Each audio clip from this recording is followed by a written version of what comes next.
Hello, fictional. Welcome to the Fiction Series X. Today we are gonna see, what if Issei become a pure angel? Part 1.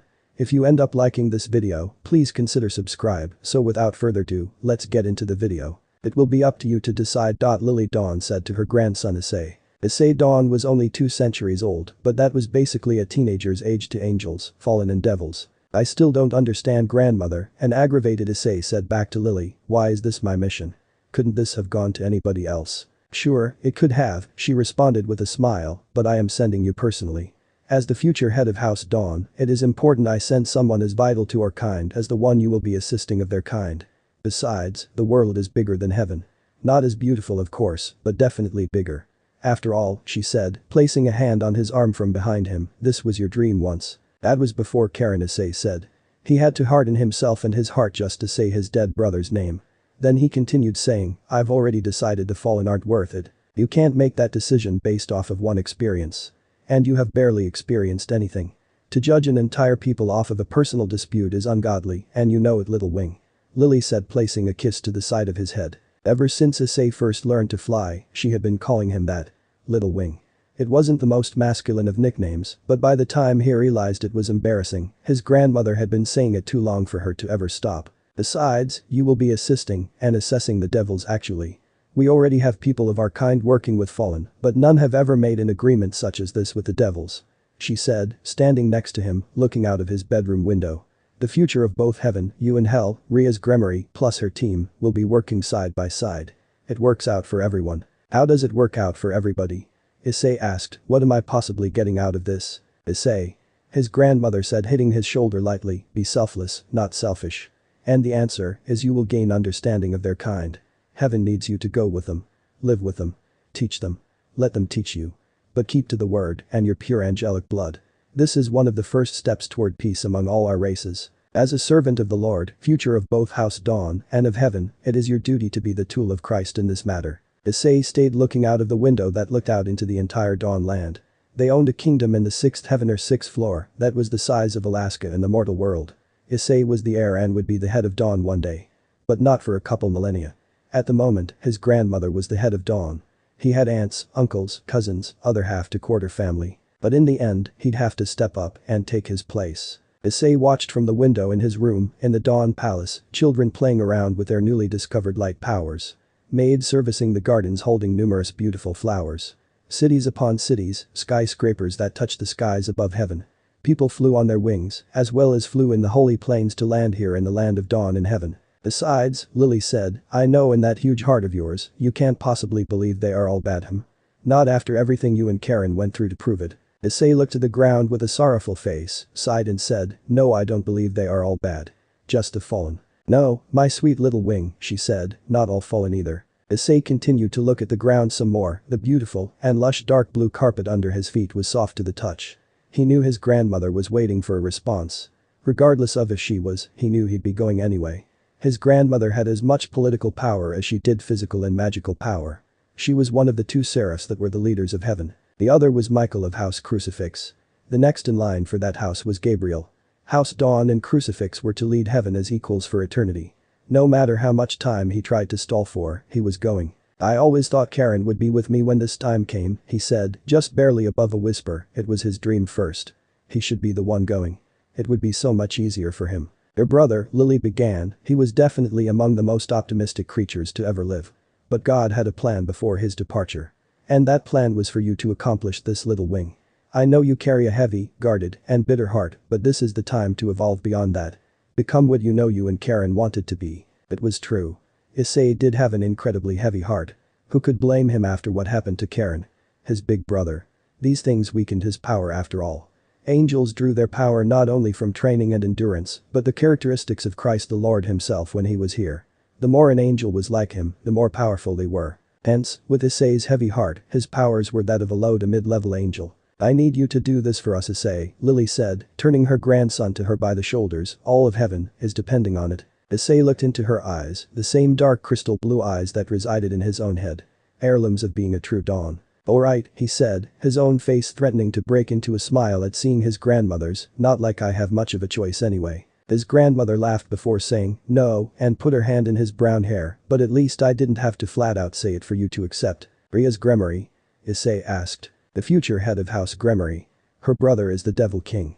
As she is the future of hell, we had no choice but to provide the future of heaven. Besides, I only trust something like this to you. Super Issei said, a very rare smirk appeared on his face. He rarely smiled. Eventually it turned into a frown. "Don't mope," Lily said smiling, "like I said before, this is a good thing. We will be able to make a final decision with the in-depth research you'll be providing, whether they are worth saving." And allying with, "Yes. I haven't left heaven since that day," he said looking to his left, back out of the window. "I hardly remember what the mortal world looks like. All the more reason to get you down there," she said. "And you won't be alone. You have Albion and your familiar." Familiars used to be companions only devils had. In the pursuit of peace many angels like to call it, the Devil King suggested he open the forest to angels too. As a sign of good faith in bringing both domains together. Thus, many angels had familiars, Issei being one of them. He named her Aquila. Lily's was named Ezekiel. Issei was also the White Dragon Emperor. Also known as the Vanishing Sky Dragon. Also one of the two heavenly dragons. The other was the Welsh Dragon. Yes, he'd had it for almost half a century, but Albion was still a massive mystery in terms of what potential they had together. It had been a very long time since either of the dragons went to an angel as their host. What was even more a mystery, pure-blood angels and devils weren't supposed to have sacred gears. But he wasn't complaining. Albion was one of his closet's friends. It all happened that night. "What do you think, Albion?" Issei asked. A sacred gear in the form of massive glowing blue energy wings burst forth from his back and lay folded. A deep voice then spoke. "I see the benefits to such a mission. The only true teacher is experience. Nothing will befall you so long as I live." "Couldn't have said it better myself, Albion," Lily said with a triumphant smile to her grandson. "Yeah," Issei said, folding his arms. "Thanks, Al." He had expected Albion to be on his side, but the dragon was much more rational than he ever was. "Anyway, you must prepare, little wing," Lily said kissing his forehead and making her way across the giant room to the door. "An adventure like no other awaits you." "When do I leave?" Issei asked. His grandmother stopped in her tracks and laughed before saying, "At dawn." "Funny," Issei said. His grandmother lived for those kinds of puns. Anything involving their last name, she never missed an opportunity. She could find joy in anything. As was commanded in the Bible. "She's more of an angel than I'll ever be," Issei thought. "I know it is," she responded. "Also, you will need an alias among mortals, so you will be staying with your parents." Issei was taken aback. He hadn't seen them in, what was it, 14 years. "Are they really still my parents?" "They are mortals now. They'll die before my very eyes." "They will always be your parents, Issei," she said sweetly, "whether once angel or mortal now." She then closed the door and left Issei to his thoughts. He turned back to the window and looked out at the Dawn Kingdom. His kingdom one day. "Albion," he said, feeling his sacred gear wings were still out. "Issei," he responded. He sighed before saying, I. He didn't know what to say. Albion knew very well what he meant. After all, the dragon was within him. You could never let your brother down. You will make him proud. We both will. This is a lot to live up to. Especially since it was he who wanted this chance so bad. Now I'm the one living out his ultimate dream. I don't know what to make of it. I feel like I'm betraying him somehow. Disrespecting his name. Harem would have wanted you to continue his work for him. And that is exactly what we will do." "Yeah," he said ignoring the sadness in his stomach. Then he finally asked the question that had been weighing on his mind. "Is it wrong that I'm scared to go back? To leave the safety of heaven? Angels aren't supposed to fear. Here in heaven, there is nothing to fear, things are serene. However, I've been alive since before time and I can say wholeheartedly, fear keeps you alive in the other worlds and realms." "Oh?" Issei asked, nervously chuckling at his own irony, "then I must be very alive. You've nothing to worry about. A dragon is eternally in your corner." "Thanks, Al," Issei said watching a little girl commence her first wing flight. She had 4 wings. "Anytime, dragonling. You should get some rest, after all, we leave at dawn." "Really?" he asked, "You too?" "Just once. Both of you are my enemies," he said smiling on the inside. "Decide whether they are worth saving, huh?" Issei thought to himself. "Should be interesting enough." Now Issei, focus," Karen said. Issei had his hand stretched out, standing on a long grassy plain of land. 20 to 30 yards in front of him was a massive brick wall. Karen stood next to him, tall as ever, bearded face with a mustache. He wore human American military clothes as a symbol of training and the seriousness of the situation. Issei concentrated on the wall itself and the energy around it. He picked a focal point, dipped into his power, aimed, and released. What followed was blue and white lightning, striking the faraway brick wall hard, creating a huge hole in the center of it. The bricks that were destroyed were now ash and smoke. "No, Issei, I told you no lightning. We are working on your magic," Karen said as he waved his hand, and the brick wall was once again whole and solid. "I can't do it," Issei yelled, sitting down on the ground. "Magic is so hard." In reality, that is what House Dawn was known for. Some families were known for their strength, others for their intelligence, battle strategy, sword play, silver tongues. But Dawn was magic. By far the most magical family in heaven. And right now, little Issei, barely 8 years old, by immortal standards, was having the hardest of times honing his craft. "You just need to focus," Karen said. "How focused can I be? I'm better with the elements. You're best only at what you practice. You haven't been working on your sorcery or your conjuring, so we will get you up to speed." But Issei was still discouraged. "You know," Karen started to say, "I was never the best at attacking of defense magic." Issei looked up at him, a little surprised, and said, "What? Oh yeah, I was pitiful. Still not the best at it, but I make do. My specialty was always healing magic. Restoration, growth. I personally preferred the more peaceful side in the art of magic. You saw how easy it was to rebuild that wall. By the time the teachers at the school realized I was only honing one side, it was too late. Sure, I learned what I had to and passed my tests, but it was a lot harder for me. I made up for it in healing magic, but it still would have been a load off had I mastered them both. I want that for you, little brother." Karen knelt down and put his hand in Issei's hair. "I want you to be what I was not. Better than me. I know you have it in you. You are a Dawn. The gift of magic flows through Dawn veins stronger than any other alive or dead. One more time." Issei looked past his brother's hands, into his eyes. Green eyes, he noted. Issei had always wanted to be just like his older brother, but could never force his eyes to turn green like his. The 8-year-old had true Dawn eyes and would never make them like Karen's. "Fine," Issei said, standing up and wiping the grass off of his pants. "Good man." Karen said, "Alright, concentrate now. Breathing is everything. Feel the blood beneath your skin, Issei. Feel its magic." Karen was behind and to the right of his little brother now and knelt down. "Listen to its promise. Elements come from outside, but magic is from within. Outstretch your hand. Good, just like that. Open your fingers, fists are for hand to hand. Stop holding your breath, remember, breath. Good. You're doing good. Now, think of your objective and concentrate. The wall. What must it do? What must you make it do?" "Explode from within," Issei said. "Also known as imploding. Feel the magic within you, Issei. It is alive. Bring it to the tips of your fingers, send it to the bare of your palm. Use it, little brother." Karen saw Issei had a floating white circle a centimeter in front of his hand. "There you go. Okay, you've got the magic. Now, all that's left is to focus, aim and release." Issei began to get nervous yet again. His arm wasn't steady, he was scrunching his eyebrows in concentration. His legs threatened to give out and his doubt threatened to take over. Karen put his arm out the same way Issei was. "You're okay, Issei. Just think of the smile on mother and father's faces when we tell them what you accomplished." That made the boy determined. "Focus." Issei felt the magic within him and breathed. "Aim." He adjusted the position of his arm and steadied it, making his target. And release. The entirety of the brick wall flew apart in hundreds of thousands of pieces. What was once a wall was now grass with multiple pieces of brick. "I did it." Issei shouted at the top of his lungs. "I destroyed the wall." "That's the ticket, Issei," Karen yelled, picking the boy up and placing him on his shoulders. "Didn't I tell you that you could do it? Never doubt yourself, Issei." Karen then looked upwards at his little brother on his shoulders and said, "I sure won't ever doubt you." Karen put him down and brought out his wings, 8 of them, before saying, "Race you back home." And took off into the sky. "Cheater," Issei shouted before bringing out his own wings. He had 6, but hoped to gain more with time. Angels had different rules when it came to power and wings. As it stood, the more wings you had, the more powerful you were. Majority of the families in heaven had a max of 2 to 4 wings. Hell, humans could only have 2. However, very few pure angel families such as the Dawns, the Crucifixes or the Psalms and others had the potential to gain more wings, the more Christ-like they became. Others, like the Fallen, got their number of wings only after they fell. The 2 brothers flew into the sky and as they passed the clouds, day turned into night in what seemed like a flash. But it felt normal. "Thank you, Karen," Issei said. They were in a smooth and peaceful glide above the clouds. "No need to thank me, Issei," Karen responded, placing his hand in his hair again. "Even while flying, I'll always be there for you, little brother." Issei smiled, as happy as he had ever been. He couldn't wait to tell his parents the amazing news. They'd want to see it and he would gladly demonstrate it for them.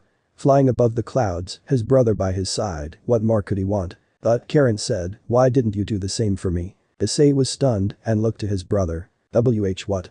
He asked. "Why weren't you there for me, Issei?" Karen said. The world around them began to turn black. Everything, dark. Ow. Issei said as Karen yanked on Issei's hair. Pulling his face so it was directly in front of Karen's, he asked again, and this time, in a terrible voice that wasn't his, and a face that no longer belonged to him. Why weren't you there for me, Issei? No. Issei shouted. Does being a brother mean nothing to you? Stop it. Issei shouted, tears now in his eyes. Both out of the pain from his hair and from the fear of his brother. You deserve this. Whatever the thing was yelled and held him at arm's length. Please. The young boy pleaded, I'm sorry. You deserve this, it said one final time before letting the boy's hair go. Issei began to fall out of the sky, his wings completely gone. He screamed at the top of his lungs, begging for God to save him. The world completed its transformation into darkness and Issei fell. Down. Down. Never ending. Issei said, taking rapid breaths. He shot up in his bed in a cold sweat. His hands behind him as he looked all around his room and saw his was in total darkness. He could see in the dark as if the lights were still on, but the knowledge of being in the dark made him instinctively summon a whir light and throw it into the air. His massive room then lit up with a soft blue light. Just a nightmare, Issei, he said to himself, just a nightmare. His breathing, instead of small and rapid, began to become slow and deep. He relaxed and doused the lightning he saw running up and down his chest and arms. Judging by the level of darkness outside, he guessed it was around 2 to 3 in the morning. The sun wouldn't rise for another 5 hours. He full calmed down, and brief flashes of the nightmare he was able to remember. Karen, he whispered into the whirlit room. He couldn't recall most of the dream, but he definitely remembered seeing his older brother. And from what he could tell, he had been dreaming of a memory before his mind took it in another direction. Issei shook it off and successfully hardened himself again and returning to normal.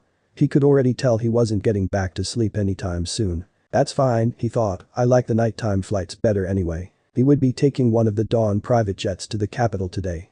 Might as well just tell them he wanted to fly at night instead. One would wonder why an angel wouldn't just fly on their wings or use magic to transport themselves. Wings were great to use, but it was also very tiring, and planes were the way to travel between land and heaven so as to preserve muscles. And not everyone was the best when it came to magic, especially because transporting across great distances such as that could prove tiring as well. Ergo, heaven had wonderful planes. Rayla, Issei said. Lord Dawn, a woman said, opening the door on the other side of the extremely huge room. Again, Issei said once more, 200 years straight, you don't have to call me Lord Dawn. Issei is fine. My apologies, Lord Dawn. I will work on that. She said. Rayla was on the taller side and had dirty blonde hair. Her eyes were hazel with a touch of orange around the iris. She was 9 centuries older than him. What can I do for you, my lord? She asked in a rich voice. Issei shook his head and said, please inform Damien I'd like to leave in an hour. My grandmother is likely already at the capital making preparations, so it will just be me. As you command, my lord. Can I bring you something to eat as well before you leave? She asked. You don't have to do that, Rayla, Issei said. Indeed, he was royalty, but all Dawns encouraged any and all staff to treat themselves as equals and friends. Please, my lord, she said with a smile, it is my pleasure, and you shouldn't leave on an empty stomach. She always treated Issei like a son. Please eat something. She said. Issei sighed and said, if you insist, yes, it would be nice if you could bring me something small. Thank you, Rayla. She bowed, said my lord once more, and closed the door. Issei lifted his blanket and hopped out of bed, his whirlight following him. The lush blue carpet underneath his feet suppressed every footfall, making it seem as if no one was walking at all. He made his way over to the far left of his room and opened the door to his bathroom. Using magic, his clothes disappeared off of him in a wave. He opened the shower glass door, stepped inside and turned the water on. Just a nightmare, he thought to himself again, quit being so weak. He closed his eyes and dropped his head, letting the water run down his neck and back as well.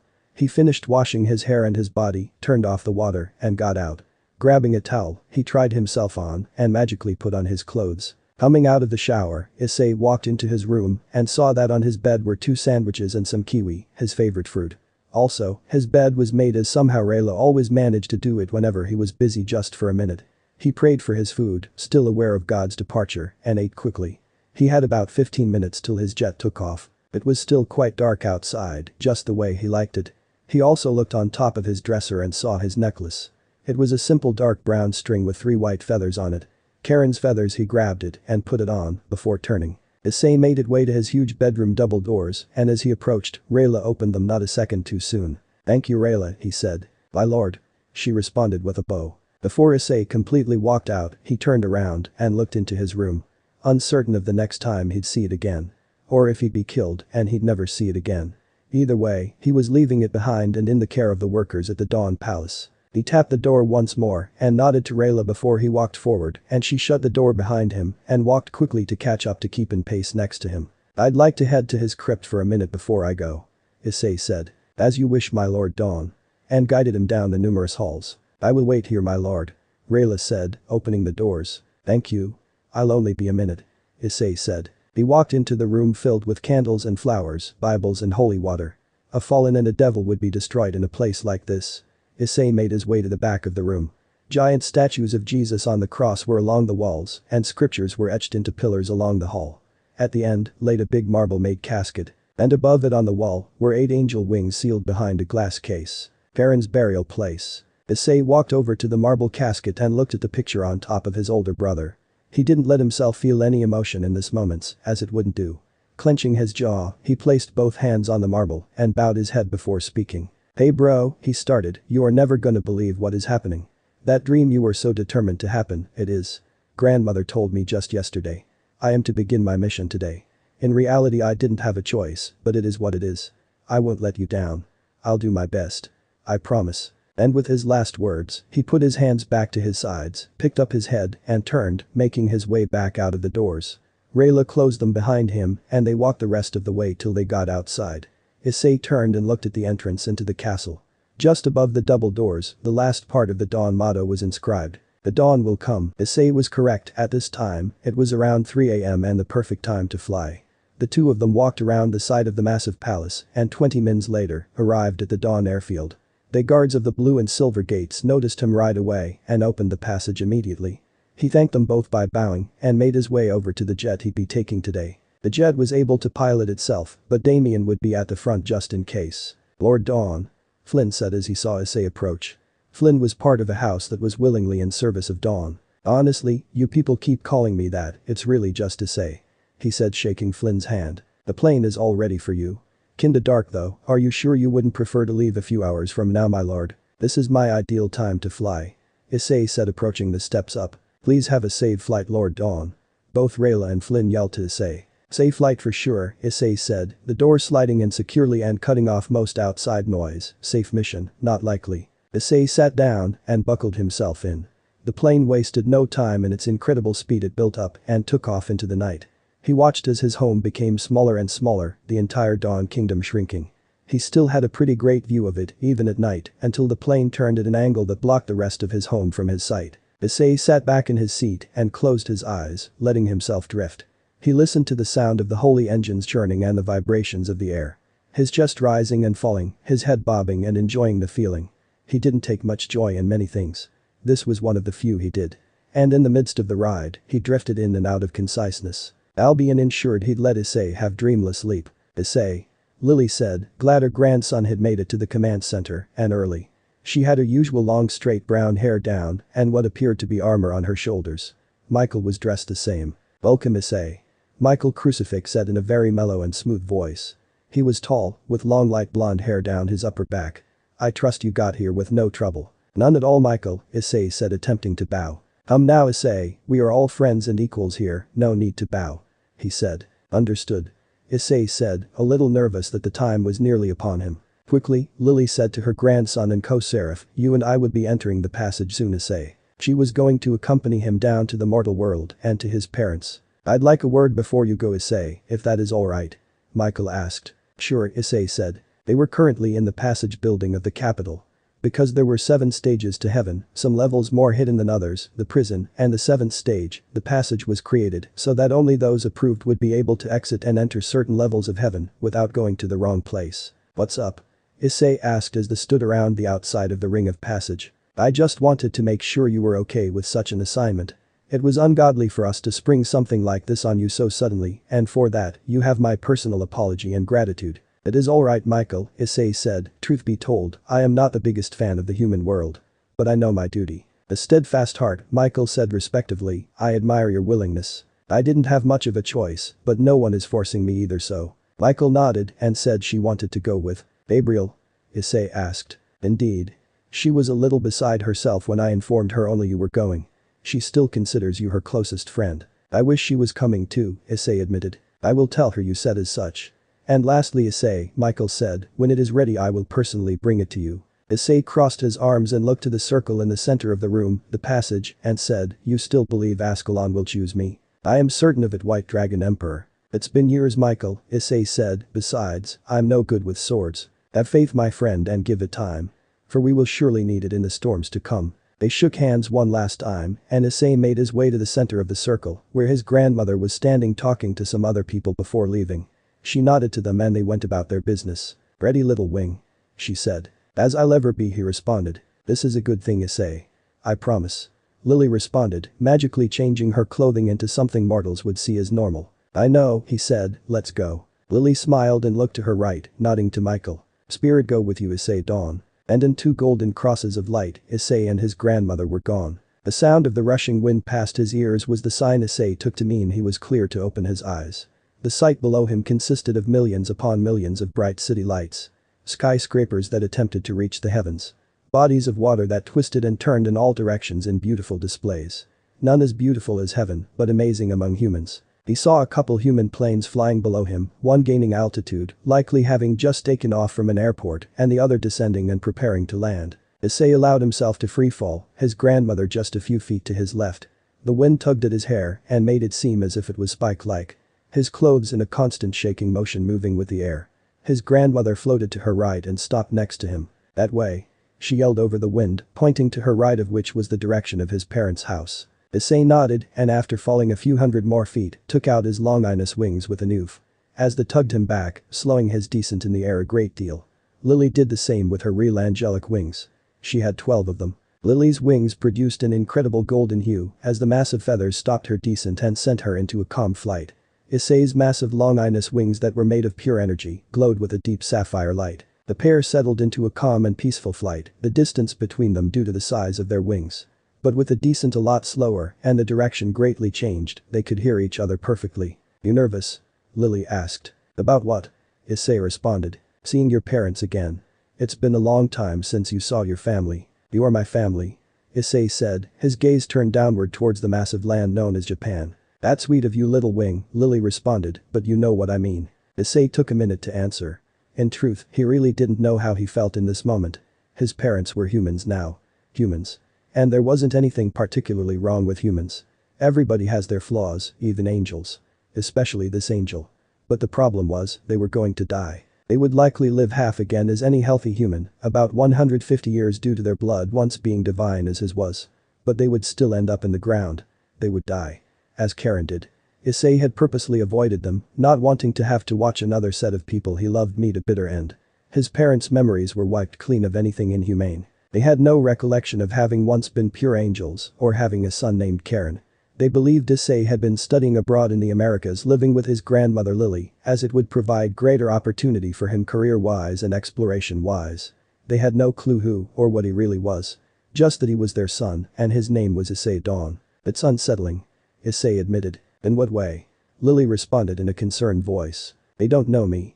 And if I'm completely honest with myself, I don't know them either. He took a breath and continued. I remember back when I would have a difficult day at school, my dad would take me to the deepest depths of the ocean and show me all the incredible fish he was researching for heaven. And my mom, she taught me to fly. Earlier than anyone my age too. When other children would ask how exactly I learned to fly so early, I'd tell them my mom taught me day and night. I remember that, Lily said amusingly, the day after, there were children lined up from the front of the Dawn Palace throughout so much of the kingdom, all because they wanted Keiko to teach them how to fly as you did. There were children falling out of the skies for months.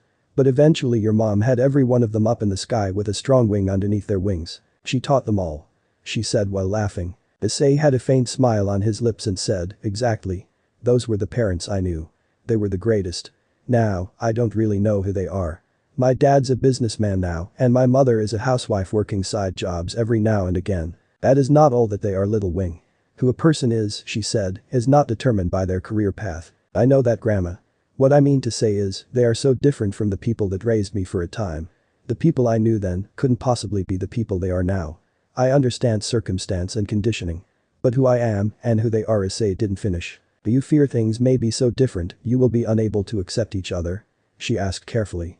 Issei was quick to shut down if questions weren't worded correctly. Can they truly accept me if they don't even know where I live or what I am? What flows through my veins or these wings on my back, let alone my real wings?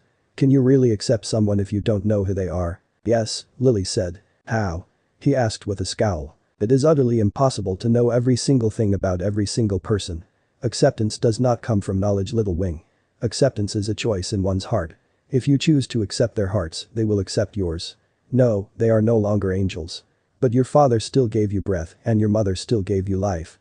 People change with time. You are not the same as you were even when they were still angels. They will accept you if you let them. And the things that they do not know about you or themselves are not by choice, but to protect. If we were keeping this information away from them simply because we didn't want them to know, then you would be unwilling to be accepted or to accept. We are different, but we are family. Issei heard the words and stayed silent, letting the meaning digest. There was so much unknown. And your mission? How do you feel about it? Considering I can't use my light because it'll blow my cover as a devil, I feel a little crippled. I understand. You are formidable when it comes to light. But we must have everyone outside of the Gremories, crucifixes and dawns believing you are a devil. It's a good thing you have these wings or you wouldn't have access to flight to keep your cover. However, you have your magic, your elements, your hand-to-hand, Albion, your familiar and your mind. In due time, hopefully the holy dragon sword. We both know I am no swordsman. You will be. We will make you one. You are the rightful heir to Ascalon. Ascalon was originally wielded by Issei's grandfather Nathan, who died in the Great War. Nathan was the only person to have ever wielded Ascalon. Both Michael and Lily believe wholeheartedly that Issei was to wield that blade someday. But the blade itself had to observe all currently living and choose a worthy wielder. Nathan Dawn was the first and only Ascalon ever deemed worthy. Issei was to be next. Still, Issei said looking to his left at his grandmother, this would be a lot easier if I could use my light. I'll make do though. Lily could see the location of her son and his wife's house approaching and coming into view. She could still feel Issei's uneasiness about the whole situation through their blood. So, she did what she always did whenever Issei needed encouragement. She sang the song of House Dawn. Shadows fall, and hope has fled. Steel your heart, the dawn will come, the night is long, and the path is dark. Look to the sky, for one day soon, the dawn will come, the shepherd's lost, and his home is far. Peep to the stars, the dawn will come, the night is long, and the path is dark. Look to the sky, for one day soon, the dawn will come, bear your blade, and raise it high. Stand your ground, the dawn will come, the night is long, and the path is dark. Look to the sky, for one day soon, the dawn will come. Lily's voice was truly heavenly. Birds had joined the mid-songs and flew around the two angels. Issei himself was having a hard time not feeling nervous. That song inspired an entire war effort and an entire people. Do you know what the words mean? She asked him. In the midst of darkness, Issei said, stay strong, because light will show itself eventually. Yes and no. Lily said. What am I missing? Issei asked curiously looking to his grandmother. The word dawn is capitalized in the song. Meaning? Lily chuckled, meaning, the word dawn wasn't just a word or the beginning of the sunrise. And even now, it isn't just our house motto. The dawn is you, Issei. What? He asked. Also, me. We are the dawns, Issei. And when a situation is shrouded in darkness, we will come. You are the dawn, Issei. You are the light when darkness believes it is won. Issei mulled it over in his head. Goodness, could his grandmother make a simple song into an entire metaphor for himself and his grandmother? He understood what she meant. His last name wasn't just his house. It was him. And her. It meant light. Hope. That's a lot to put on a name, don't you think, Grandma? Issei asked. Look at you. Making jokes. She laughed. Issei rarely did things that consisted of humor. Not since. It's been a while, he admitted. Lily nodded and smiled at her grandson. He will be just fine, she said wholeheartedly in her head. He was her little wing after all. We are nearly there. We'll land a good distance away and walk the rest of the way. Lily said. Got it. Time to meet my parents, Issei thought. For the first time again. Issei formed multiple bags out of thin air to make it convincible that he required material clothes instead of the magical ones he could put on in an instant. They were standing in front of the Human Dawn residence. A simple two-story house in an average neighborhood. Aim face. Lily said, ringing the doorbell. Yeah. Issei said next to her. The light from a room on the second floor turned on after a few seconds and the soft pressure of feet on stairs shortly followed. The light directly behind the door turned on. More footsteps were heard before the door was inwardly opened. Ma. A man wearing glasses said loudly. Goro, my son. Lily said, embracing him in a hug. Goro was taller than Issei and Lily both by a few inches. Your flights got in a bit earlier than expected, he said, leaning from side to side hugging his mom. You should have called. I'd have drove out and picked you guys up. Nonsense, Lily said, the train is quicker anyway. Goro let go of his mother and looked at the boy next to her. Issei, he said in an emotional voice. My boy. Hey dad, Issei said, accepting the hug his father shrouded him in. Issei wasn't very good with hugs or a lot of physical contact outside of shaking hands, and his grandmother's constant kisses she always placed on him, even though he always resisted. My god, he said, look at you. 15 years later. His father certainly didn't look 13 centuries old, or his current mortal age, 45. He looked to be in his late 20s at most. He had the signature sapphire dawn heirlooms for eyes as Lily and Issei did. Business cut short brown hair and classes to complete. He was in his pajamas. Yeah, was all Issei could really say. The shock was still settling in. You look great too dad. Well I'm trying. Come in. Come in. We already have your room ready and everything. You look fantastic ma. Tell me something I don't know Gogo. She responded using his nickname. Honey. Ma and Issei are here. Come down. Goro yelled up the stairs. Just a minute. They heard a gentle voice come from upstairs. Be prepared Issei, Goro said, your mother is likely to drown your shirt in tears when she gets a look at you. Issei could only offer a very nervous smile and a head nod. His throat didn't seem to be working. If he thought he was anxious before, the feeling of waiting on his mother to come downstairs was excruciating. Issei and Lily took off their shoes at the door and heard feet descending on the stairs. They were fast and light. Very eager footsteps. And at last, a woman appeared at the bottom of the stairs with eyes watering. She was just a smidge taller than Lily. Her brown hair was just below her shoulders and came into a curve. Her eyes were big and green. She herself looked to be pretty youthful herself. She was pretty and could easily be mistaken for a fresh out of college graduate. She took one look at Issei and ran to him. Issei almost reflexively flipped her over and held his forearm at her neck, but instead, fought his instincts and accepted the bone-crushing hug and kisses he received from his mom. My little boy. Keiko cried into his shoulder, my little Issei. Not so little anymore I'm afraid Lily said amusingly. He will always be my baby Issei. She said into his shoulder, completely taken over by her emotions. Hey mom Issei said, again, pushing past his instincts and uncommonness to give her a warm hug. It's been a while 15 years 2 months and 11 days. She said leaning back and looking her son over. My you've become so handsome. And so big. Thanks Issei said actually feeling emotional. Seeing his mother and father affected him a little more than he thought it might. You look beautiful mom. And a gentleman. She said getting even more emotional. Lily I cannot express how thankful we are to you for raising our son. Yeah ma, you really have done a lot for Issei, Goro said carrying the bags inside. He was a delight. They are both more than welcome to come stay with me anytime. She said. Both? Issei asked confused. Footsteps were once again heard coming down the stairs. This time slower, as if said walker was sleepy. They were light steps, but sped up as the occupant gained even more wakefulness. And then, around the corner came a girl. Issei, Keiko said wrapping an arm around his shoulder and using the other to wipe her eyes, this is your little sister. Luna. The girl walked closer. She had long curly dark brown hair, nearly black that came down to the lower half of her back. She was about 5'5". Her eyes were a lighter shade of blue than Issei's Lily's and Goro. She had a thick lock of hair on each of her shoulders, while the rest was behind.